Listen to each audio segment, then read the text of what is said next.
Hello students, as we have discussed the numerical problem and conceptual problem based on the topic atoms, and there in the chapter atoms number of topics were there that is very important.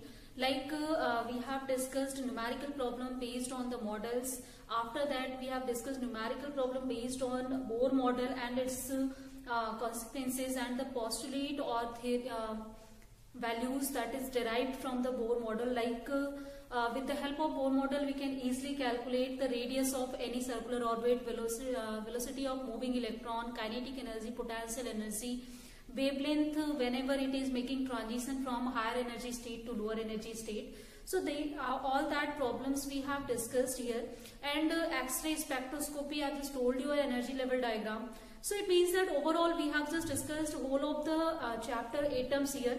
Let's see one more numerical problem that is asked in examination paper, and after that we will discuss today the chapter nuclei. And first of all, again we will do the same procedure. We will discuss the theoretical problem like derivative problem and conceptual problem. After that we will discuss the numerical problem based on all that theories. So here question, it is from 2014. It is given a 12.5 electron volt electron beam is used to bombard gaseous hydrogen at room temperature, up to which energy level of hydrogen atom would be excited. So this question I have just discussed yesterday also. Whenever any electron that is in ground state and we have just used electron beam of 12.78 electron volt energy, then obviously this electron will be excited and it will go in any of the excited state. Here we have to find out first of all in which excited state it will go from here.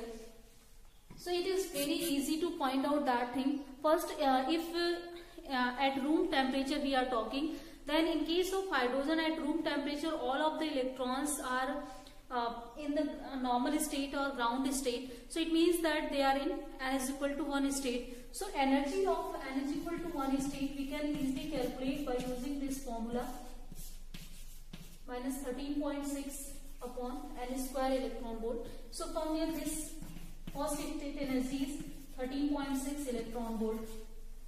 And here if this electron, so if this electron absorbs this energy, then it will go into any of the excited level. So the excited level will have the energy of this first level plus energy of absorbed photon here. So obviously if suppose that En is the excited level, so En can be written as minus 13.6 by n square, and it can also be calculated as minus 13.6 energy of first level plus energy of this photon. So this is obtained to be minus of 0.85. It means this will be equal to this, and from here we can easily calculate what is the value of n. So value of n is calculated here, and this will be equal to 4. It means that whenever electron will receive this amount of energy, then it will go in n is equal to 4 state. So our first answer is that it will excite into n is equal to 4 state. Second question, here number of questions are asked from this topic. If this electron is excited to n is equal to 4 state, then you know that obviously after some time it will again come back to its original state, its normal state, then automatically it will emit some of the radiation. So what is the way through which it can just come to the ground state, or how many number of spectrum you will get here? So we have to draw energy level diagram for this. So again to draw the energy level diagram, we can just make here n is equal to 4 state, this is, and obviously we know that spacing increases whenever the number of atomic state that is decreasing, n is equal to 2, and finally this is n is equal to 1 state we have. So if electron is in n is equal to 4 state, then this electron can adopt so many paths here. First, it can just come to this n is equal to 4 to 3, it can come to n is equal to 4 to 2, it can come to n is equal to 4 to directly n is equal to 1. Its final destination is n is equal to 1, but it can adopt so many paths here. Again, if this electron is n is equal to 3, this can come to n is equal to 2, this can come to n is equal to 1. And again, if this one is in n is equal to 2, this can come into n is equal to 1. Means overall 6 transitions are possible wherever electron will excite to n is equal to 4 state. So this is the energy level diagram for that. Next question is here, calculate the wavelength of every emitted radiation in this case. So suppose we have just denoted it by 1, 2, 3, 4, 5, 6. Then we have to calculate these all wavelengths that is emitted whenever electron is making transition from this higher state to this lower state. Then what will be the energy or what will be the wavelength that is emitted from here. So it is very easy to calculate the wavelength, as from Bohr model we know that Sc upon lambda, this is equal to En2 minus En1, where En2 is a higher state, En1 is lower state. So for first one, as we can see that it is making transition from n is equal to 4 to 3. Means if we will put here Sc upon lambda 1, we can calculate by E4 minus E3. And now we can easily write a value of E4 by using the formula En is equal to minus 13.6 upon n square. And even we have calculated its energy. This is equal to minus 0.85 electron volt. It has also energy, this is minus 13.6 electron volt. And you can also calculate the energy of n is equal to 3 and 2 by using this formula. And after that, if you will put the values, then we can calculate easily by using this concept the wavelength of each spectral lines here. So this calculation is just a work for you. You can do it by yourself, but still you have to practice on this. Number of questions are asked from here. Calculate the wavelength, calculate the energy, calculate the frequency. So in this manner you can calculate easily all the values here. Sorry guys.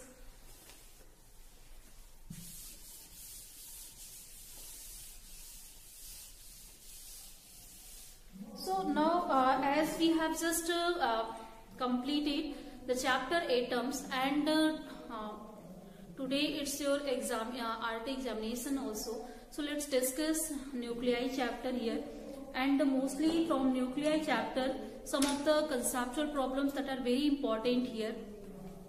So in that conceptual problem, first problem is that again, like in case of atoms we have atomic model, then in case of nucleus we have also nuclear model. So what is the nuclear model, or we can also call it, write down the theories behind the composition of nucleus, and also what is the properties of the nucleus, and numerical problem is asked on the properties of the nucleus also. So first let's see its theoretical approach. So in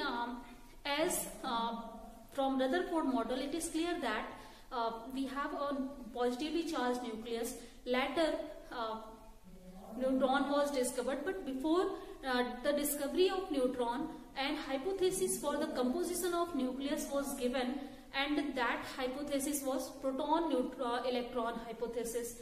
Means according to that hypothesis, in nucleus there is the presence of electron and proton both, and it means that according to that model all of the protons are concentrated in nucleus, but electrons are distributed in such a manner that some of the electrons are in positively charged nucleus and some of the electrons are revolving around the nucleus. It means that electrons present in the nucleus also and outside the nucleus also.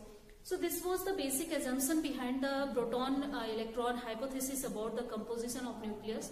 But later the question, actually the important question that is asked here, what are the discrepancies in the case of the proton electron concept? So discrepancies here was that, first discrepancies is that to be in the nucleus, a particle should have a greater energy. So in that case, obviously particle's mass should be greater here, and you know that electron is very lighter particle. It has only nearly 4 mega electron volt energy, but to be exist in nucleus it should have nearly 200 mega electron volt energy.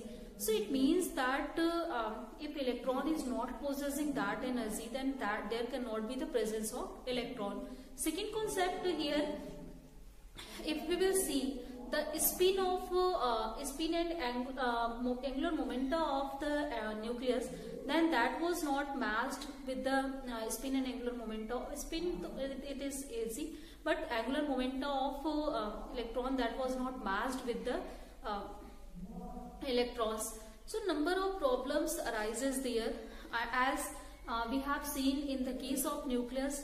It is very stable. Already nuclear forces are generated there, that are the strongest force in nature. Then that concept was very difficult to understand and very difficult to explain with the help of electron proton hypothesis.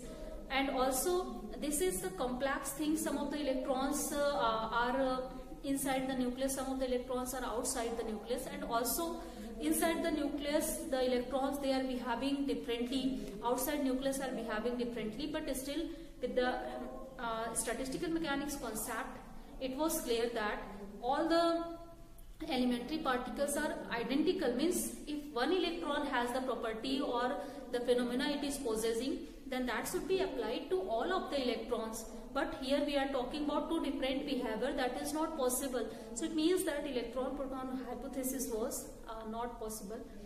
So again when Chadwick just did an experiment when he bombarded neutrons on beryllium, then due to bombardment of neutrons on beryllium, neutral charge he just got, and its mass was nearly equal to the mass of proton.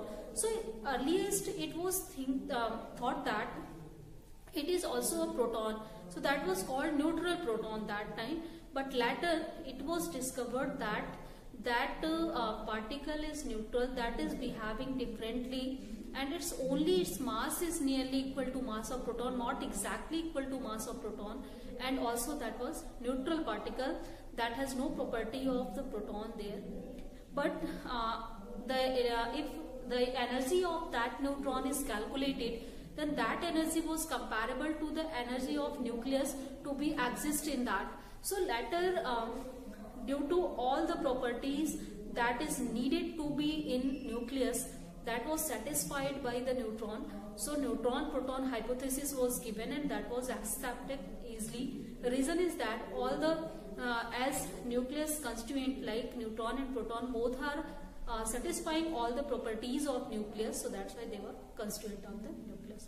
So this was the basic composition theory, and this was asked always that why electron proton hypothesis is failed and what is the reason behind the success of proton neutron hypothesis.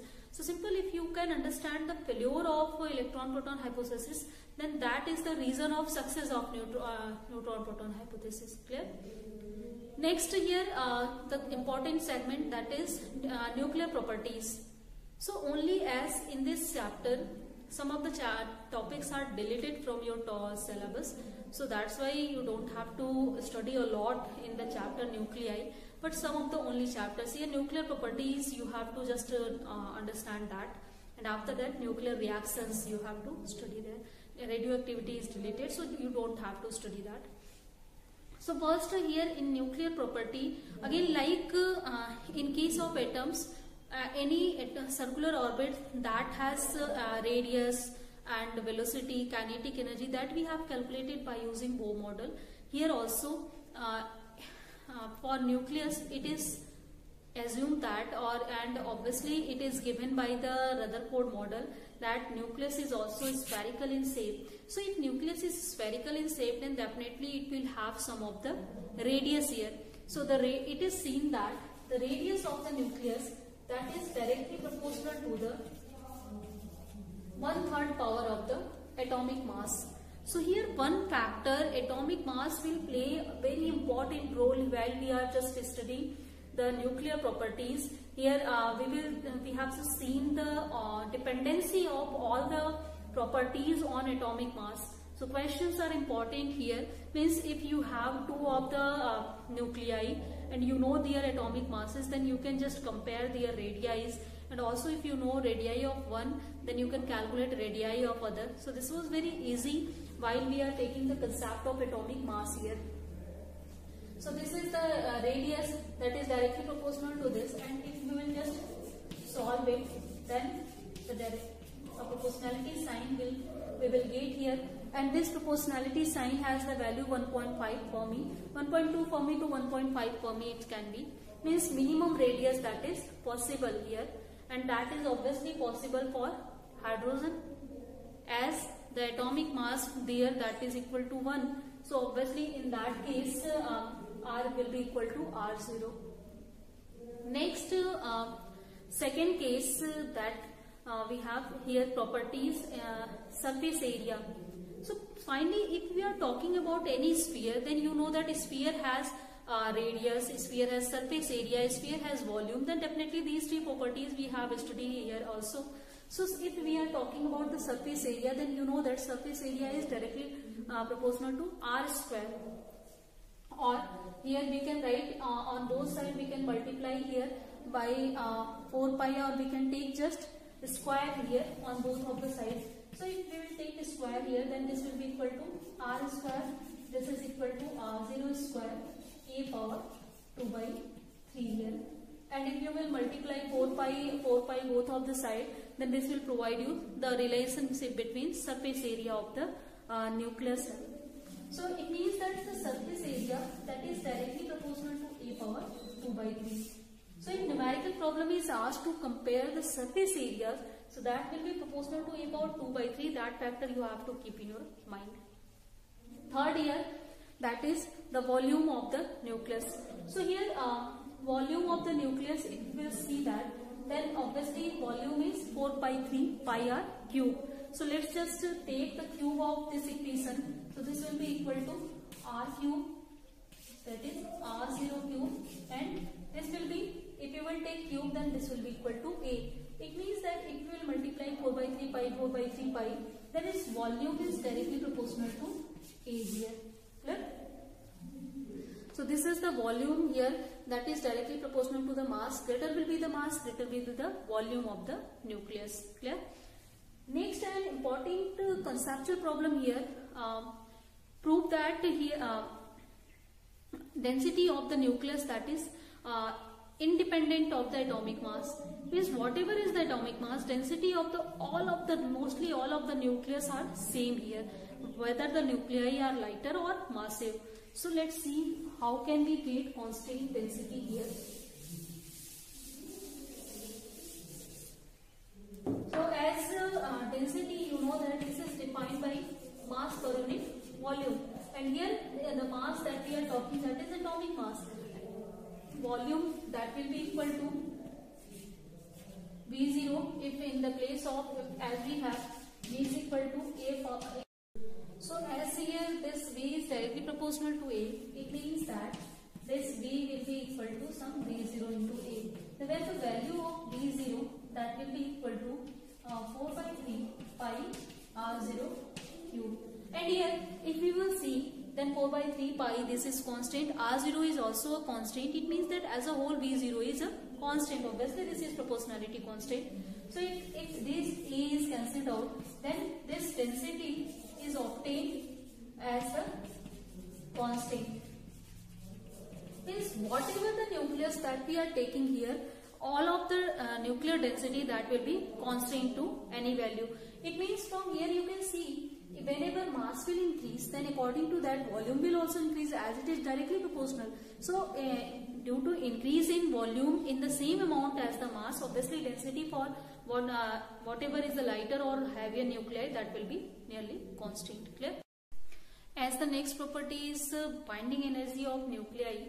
So binding energy is that energy that binds two nucleons together. So as nucleons, it means that we are talking about proton and neutron. Collectively they are called nucleon. So if two nucleons are binded together by some of the energy or force, that is known as binding energy. Or in another word, if you have to define it, it means that the energy that are needed to break two nucleons, then that is known as its binding energy. So basically from where we are getting this binding energy to bind two nucleons together, then if we have any massive particle, then according to Einstein's mass energy equivalence, obviously it will have, due to its mass, it will have some of the rest energy, and that rest energy is given by E is equal to m into c square. And obviously if any electron, we have neutron and proton, then neutron will have energy, proton will have energy. So suppose that we have to calculate the mass of whole of the nucleus, then the nuclear constituents we have proton and neutron. So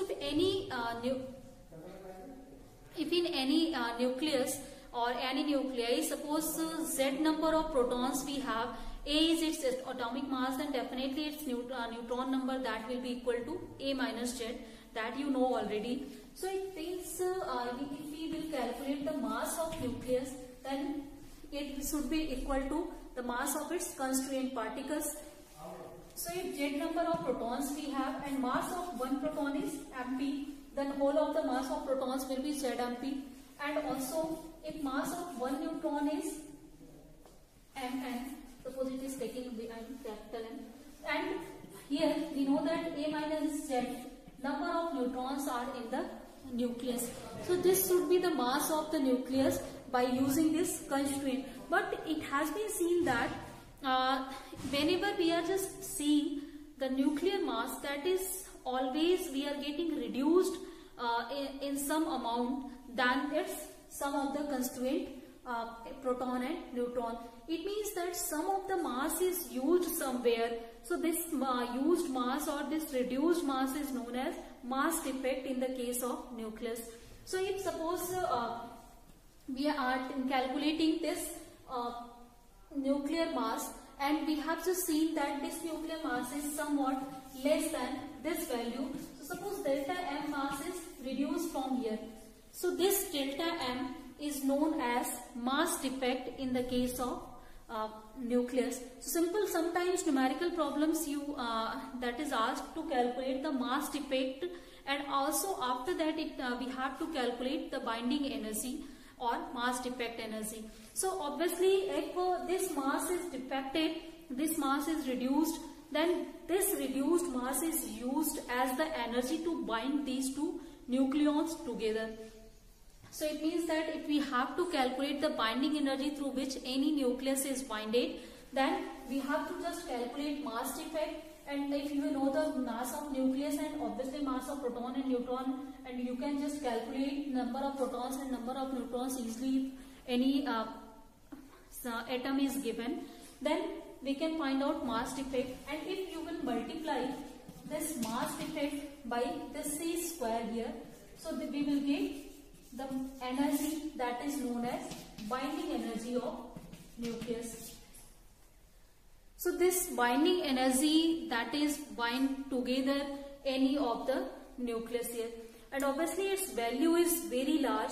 It means that two of the nucleons are binded with a large amount of energy. Then if we have to break that nucleon, then definitely we will again need a large amount of energy there, and that energy is not easy to provide from any of the instrument that we have.